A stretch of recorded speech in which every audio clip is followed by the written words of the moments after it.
Köszöntök mindenkit! Február végén járunk, és egy orchideának a tápoldatozását szeretném bemutatni. Ezt az orchideát körülbelül 1 évvel ezelőtt kaptuk, akkor 5-6 virág volt rajta, méghozzá meg tudom mutatni, hogy ezen az ágon, itt végig, és ugye ezt nem vágtam vissza, hanem ez utána egy szépen elágazódott, sőt, hozott 2 új hajtást is.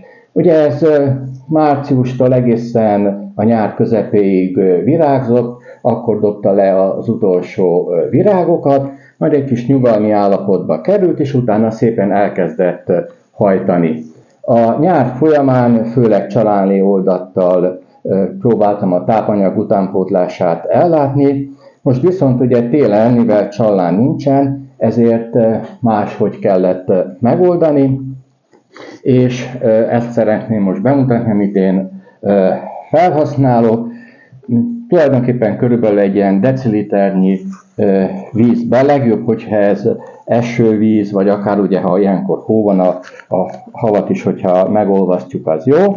Abba én feloldok körülbelül egy ilyen kis kanálnyi élesztőt. Ezt akár egy nappal előtte is így fel lehet oldani, és akkor ez szépen itt feloldódik, tehát én most csak ugye a felvétel miatt ezt így mutatom.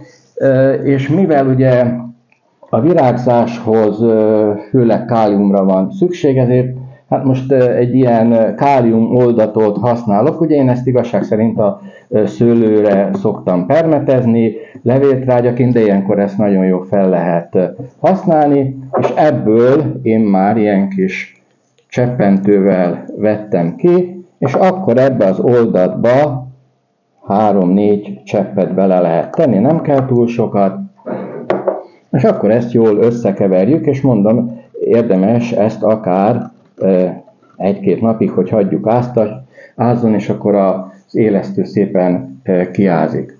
És utána akkor ezzel az oldattal szépen be lehet öntözni. Célszerű nem rögtön gyorsan mindent ráönteni, hanem mindig csak picit, és akkor szépen a talaj, ami tulajdonképpen ugye egy ilyen kéreg, tehát a közeg szépen lassan be fogja szívni. Na most én azért nem öntöm rá, mert megmutatom, ugye, mert mindig a fő kérdés az, hogy ezt hány naponta célszerű elvégezni. Na most nagyon jól lehet látni, hogy ez most még nedves. Tehát ezért én most nem öntöm rá, de a felvétel miatt ugye ezt elkészítettem, mert hát aztán utána, ha ledobja a virágát, akkor már nem olyan szép. Tehát ezt a tápoldatozást sok minden tényező befolyásolja, 10-12 naponként célszerű elvégezni, vagy akár még hosszabb ideig, mert ez nagyon jól tartja a nedvességet, és ha túl sok oldatot kap, akkor tönkre megy, befülled. Tehát figyelembe kell venni ugye a hőmérsékletet, napfényt, páratartalmat, és azért mondom, hogy 10-12 naponként viszont szépen lehet ezt öntözni. És akkor mutatok, hogy van még egy, szintén ez is gyönyörűen fog virágozni, ez ugye most még egy kicsit bimbósabb állapotban van, de itt is lehet jól látni, hogy ez volt az eredeti ág, nem lett ugye visszavágva, ebből ismét hozott és innét hozott, ami elágazik. Hát, hogyha itt mindegyik kis virág kinyílik, itt is egy elágazás van, akkor ezen is közel 20 kis virág lesz. Elvileg akkor ez április-májusig mind a 2 szépen virágozni fog. Köszönöm szépen a figyelmet! Még több videóért iratkozz fel a csatornámra. Ha tetszett, akkor lájkold. Írd meg kommentben a véleményedet, és azt is, hogy milyen témáról forgassak videót.